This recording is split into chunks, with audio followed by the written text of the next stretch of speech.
Hey, what's up? It's Poison Cat.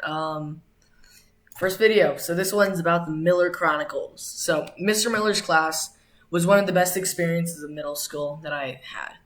It was super fun for so many reasons. A couple of them being that the fact that we had so much free time. Like the work was hella easy. We could get it done super fast, and then just have the rest of the class to mess around.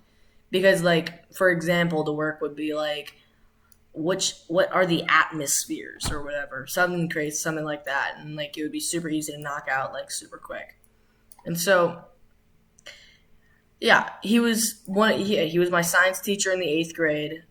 There in that class that he taught in seventh period, there were 40 kids, and it was a crazy amount of like kids just to begin with, and for like, and I don't know, maybe a 70-year-old teacher, like a 70, like that's a ton of kids for seventh period in that old of a teacher. Like this dude like taught the T-Rexes. Like this dude is older than time himself. So he would always get in trouble like with the administration and stuff because like kids would sneak out of his classroom when he wasn't looking because he had two doors. He had one door in the front, one door in the back of his class.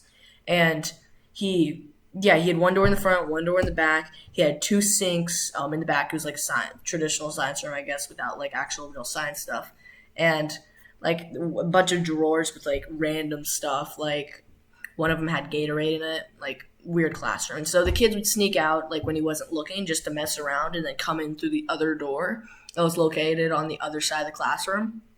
And yeah, it was like I knew a few kids that used to do that, and he would always like call the office.